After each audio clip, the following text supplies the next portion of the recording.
Murid-murid perlahan berjalan menuju Taman Getsemani. Lalu sampailah mereka ke Taman Getsemani. Yesus masuk ke dalam taman itu bersama dengan Petrus dan Yohanes. Murid-murid yang lain menjadi kebingungan dengan sikap Yesus yang sedih, tetapi karena takut, mereka diam saja dan tidak berbicara apapun dengan Yesus. Yesus nampak sangat sedih. Ia tahu benar bahwa sungguh dahsyat penderitaan yang akan terjadi pada dirinya. Seperti seorang anak kecil yang ketakutan, Yesus berusaha untuk bertopang pada murid-muridnya, tetapi murid-muridnya tidak dapat mengerti apa yang terjadi pada guru mereka. Tidak lama kemudian, Yesus pun melangkah. Ia masuk ke dalam taman.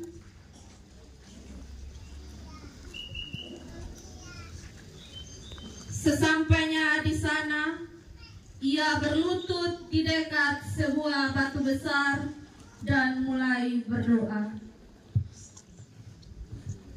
Ya Aba, ya Bapa, tidak ada yang mustahil bagimu.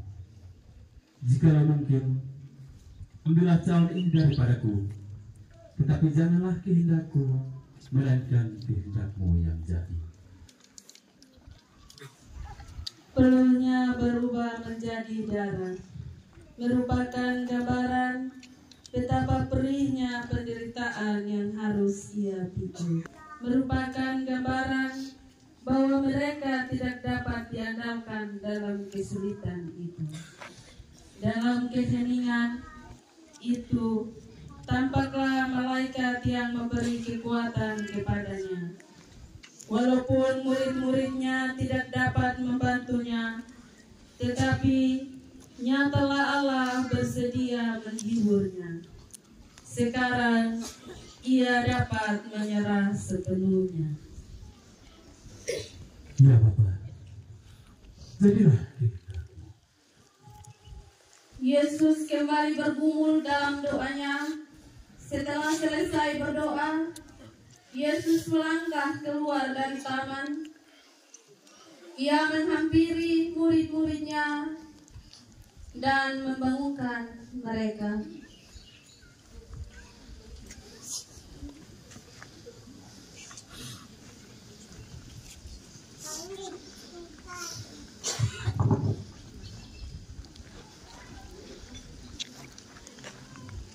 Marilah kita pergi untuk bersiap-siap.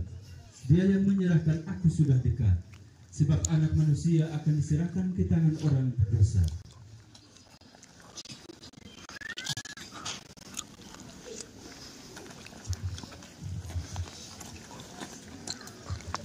Suasana mencekam di Taman Getsemani juga terjadi dalam diri Yudas Iskariot, salah satu dari murid Yesus. Ini jalan samar mendapat cemas. Bapa di mana, tapi hati berkemah. Itu berjalan terus mengucur darah dari hati. Rubuh dan tubuh di rentangan cuma ibu dan anak terkasih. Sesudah perjamuan kudus, ia segera menghampiri imam besar dan menyampaikan bahwa ia siap untuk berkhianat. Yudas siap untuk berkhianat dan menyerahkan Yesus dengan 30 keping perak. Yudas, imam besar, dan para tentara Romawi telah siap untuk menangkap Yesus. Wahai imam besar, sesuai dengan kesepakatan kita, marilah kita pergi untuk menangkap dia. Lihatlah, orang yang kecil, itulah dia. Tangkaplah dia, dan lakukan seperti yang kita sepakati. Siapa yang dicium orang selot ini? Dialah sang pemberontak itu. Tangkaplah dia, dan buatlah ia jerah dengan kesalahannya. Wahai prajurit, siapkan obor, pedang dan pentung kalian. Hari ini sang pemberontak itu akan kita tangkap dan kita hukum seberat-beratnya. Wahai kamu Yudas Iskariot, ini bayaranmu. Yudas melangkah melewati kerumunan murid-murid Yesus. Kemudian ia meraih Yesus, memeluknya dan menciumnya. Wahai temanku, engkau menyerahkan manusia dengan sebuah ciuman?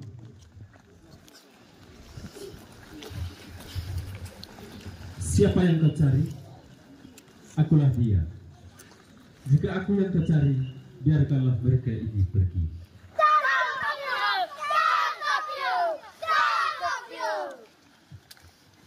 Walaupun dalam keadaan genting sekalipun, Yesus tetap menunjukkan kasih terhadap murid-muridnya. Murid-murid kebingungan dengan apa yang terjadi. Sedangkan Yudas merasa malu dan berlari meninggalkan kerumunan itu. Suasana menjadi semakin genting ketika para prajurit maju untuk menangkap Yesus.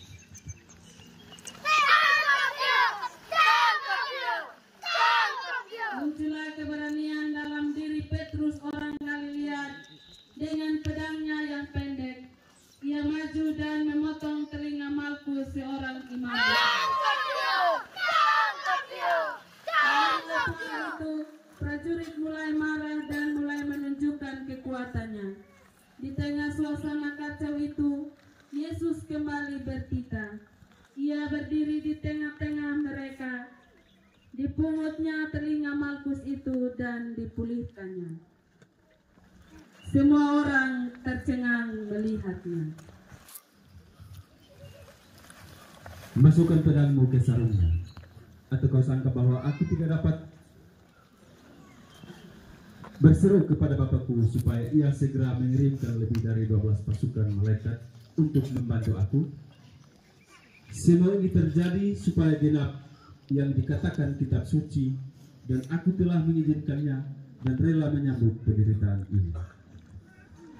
Petrus mundur, malu dan kecewa.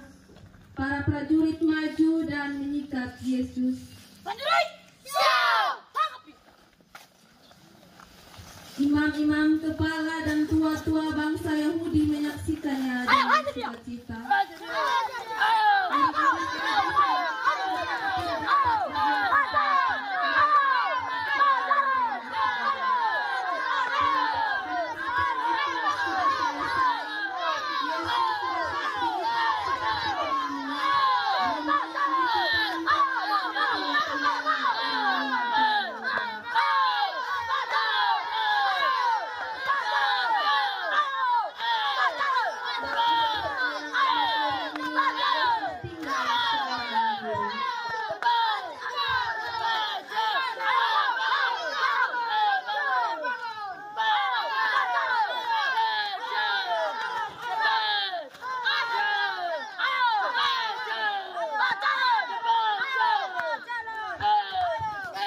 Imam kepala dan tua-tua bangsa Yahudi mengambil keputusan untuk membunuh Yesus.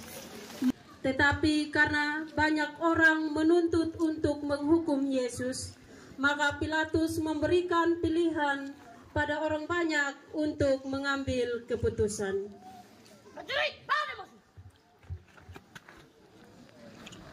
Engkaukah raja orang Yahudi? Engkau sendiri mengatakannya.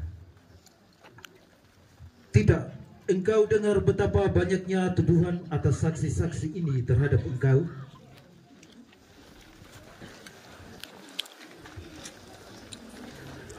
Dengarlah wahai rakyatku sekalian. Aku tidak menemukan kesalahan pada orang ini. Karena itu, alangkah lebih baik kalau kita membebaskannya. Iya, karena kalian bersikeras menghukumnya, maka sebagaimana kebiasaan kita setiap kali perayaan Paskah, selalu ada tawanan yang dilepaskan.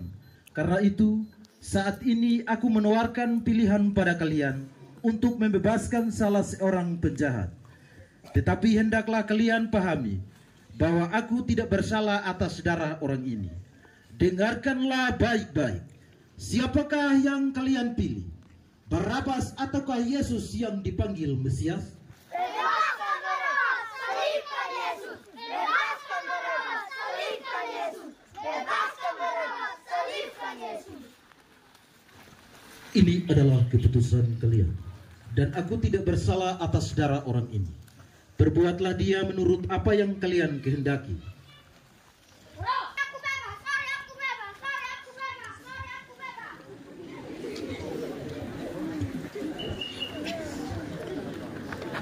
Biarkan darah orang ini yang ditenggungkan atas kami dan keturunan kami.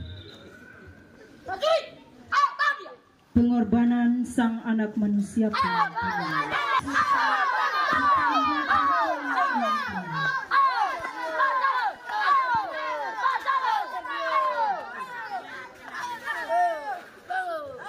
Mereka mengambil jubahnya dan memakaikan jubah ungu sebagai bentuk penghinaan yang luar biasa. Sebuah mahkota duri dianyam dan dipatahkan di kepalanya sebagai mahkota.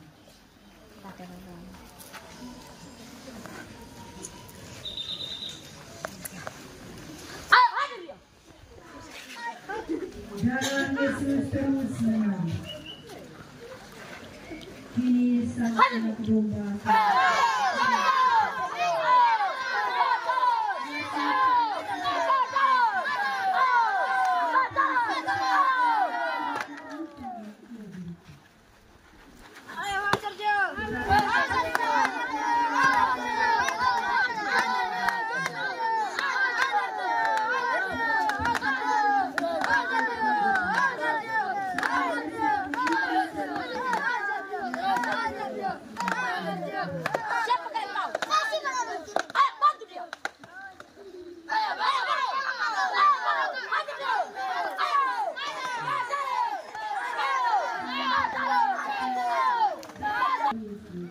dan menikah darah dia.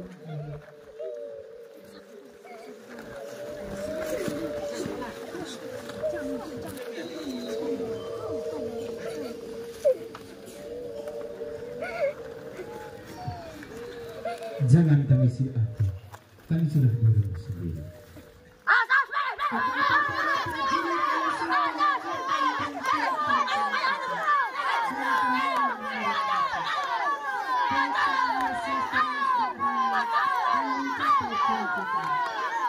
Ketika mereka melangkah memasuki Golgota, sampailah mereka di bukit Golgota.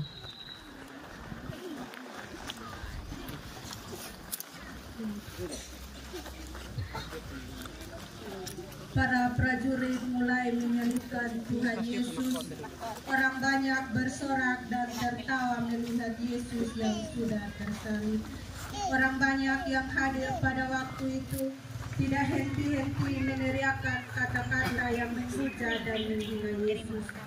Sedangkan perempuan-perempuan Yerusalem bersama Yohanes sang murid Yesus hanya bisa berlutut dan menangis Yesus yang tersalib. Kita akan mendengarkan persembahan puisi yang berjudul Jalan Salib.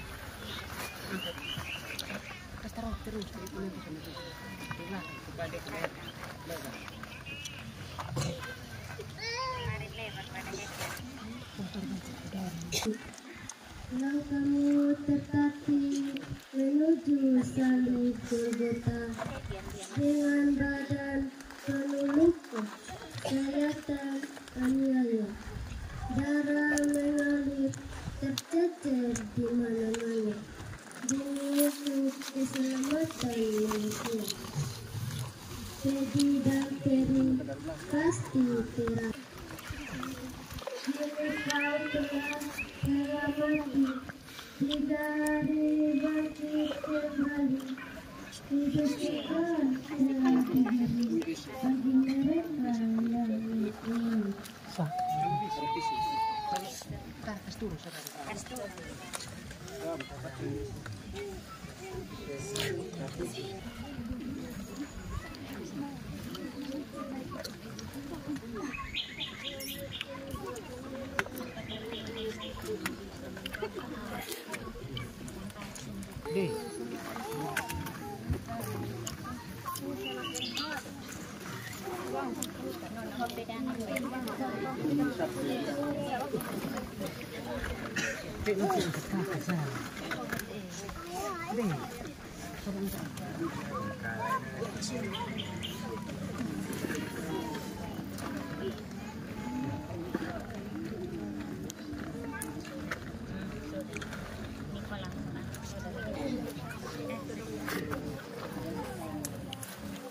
Sudah, dia ke mahkota dulu itu.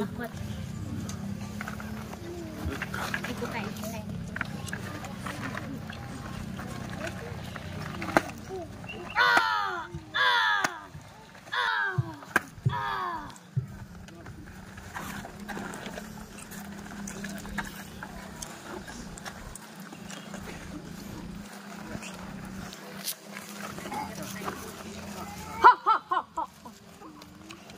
Lihatlah, orang lain ia selamatkan, tetapi dirinya sendiri tidak dapat ia selamatkan.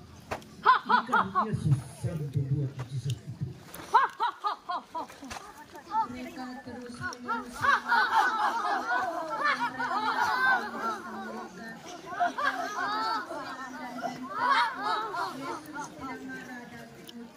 melainkan ia meneriakan kalimat pengampun. Melihat Yesus yang mampu mengampuni walaupun telah menderita, sang kepala prajurit yang berada di kaki Yesus melangkah maju mendekati salib Yesus dan menundukkan kepalanya. Ia menyadari bahwa seorang manusia biasa tidak akan mampu memiliki kasih yang mengampuni sesama yang telah menyiksa. Di tengah perlindungan pribadinya, ia mengakui bahwa Yesus adalah seorang anak Allah. Tak berapa lama kemudian, majulah Maria ibu Yesus. Mereka berusaha menerobos kerumunan orang, meskipun dihalangi oleh prajurit. Mereka menggapai kaki salib Yesus dan menangisnya. Kasih yang begitu besar dalam diri Yesus kembali terbukti ketika di tengah keberadaan penderitaan yang tersirat. Penyamun yang berada di samping kiri Yesus melihat Yesus dan berkata, "Wahai Yesus, Engkau menyebut dirimu Mesias, Sang Juru Selamat. Jika memang itu benar, selamatkanlah dirimu dan juga kami. Dengan demikian, maka kami akan percaya." Kita akan mendengarkan persembahan pujian, persembahan puisi yang berjudul Teladan. tangan dan kaki itu direjang, rasakan tubuh itu terpaku di salib. Bayangkan badan itu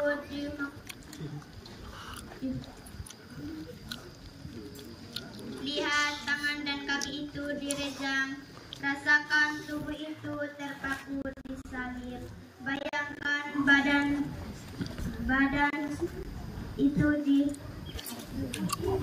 dijambuk tombak, namun lakon terus berlanjut. Lihat daerah lahir menusuk jiwa, rasakan cercaan menerpa batin.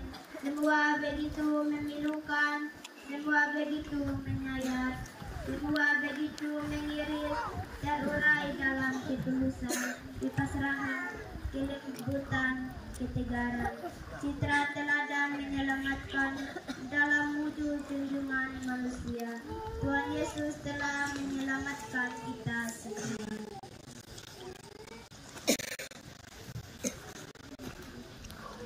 Mendengar perkataan itu, penyamun di sebelah kanan Yesus melihat Yesus dan berkata, "Hei, jangan kamu menghujatnya.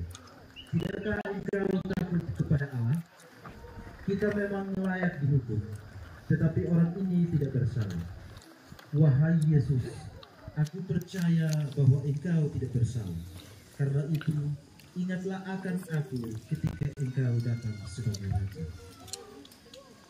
Kemudian Yesus melihat penyamun di sebelah kanan dan berkata, "Dengarlah, ketika engkau berkata demikian, aku percaya.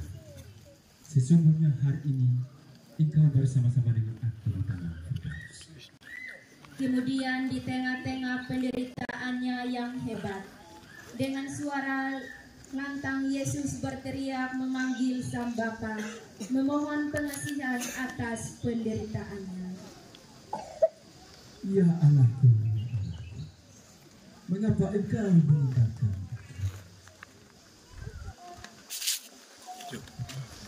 Lihatlah, lihat, ia memanggil para nabi. Marilah kita tunggu dan melihat. Apakah nabi akan datang dan membantunya? Ataukah ia sudah menghujat dan mengolok perkataan para nabi? Kegaduhan semakin menjadi-jadi ketika hari menjadi gelap dan diikuti oleh gempa bumi yang hebat. Semua menjadi takut dan tidak berani untuk mengejek Yesus. Setelah semua orang menjadi ketakutan, sebagian dari mereka berlutut dan menangis, menyesali perbuatan mereka yang menyakitkan Sang Anak Domba yang tidak bersalah. Para prajurit ketakutan sehingga sebagian dari mereka turut berlutut menyembah Sang Mesias. Akhirnya Yesus berkata untuk penghabisan kalinya dengan suara yang besar dan bergemuruh sebagai tanda kemenangan atas maut. Sudah selesai tugasnya sebagai pengantar, sudah selesai pengampunan dan perdamaian di atas bumi.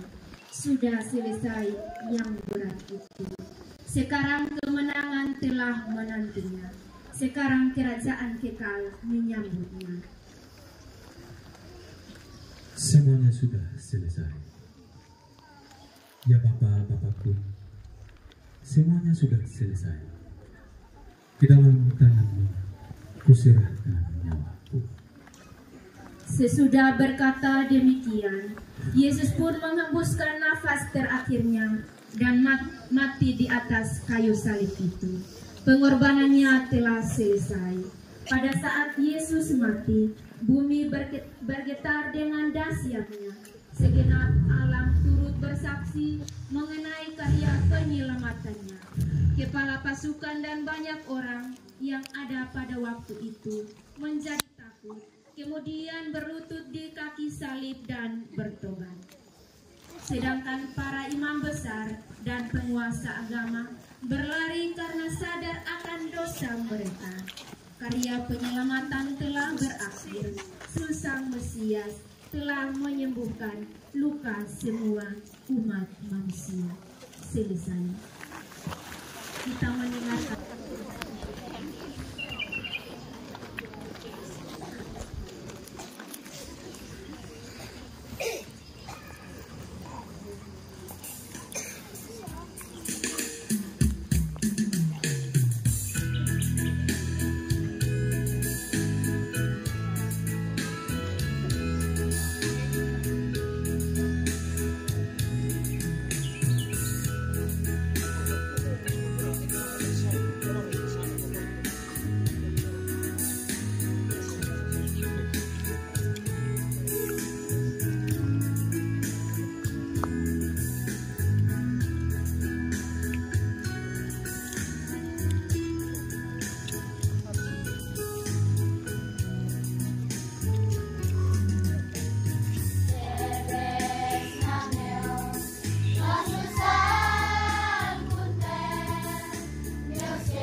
Amin.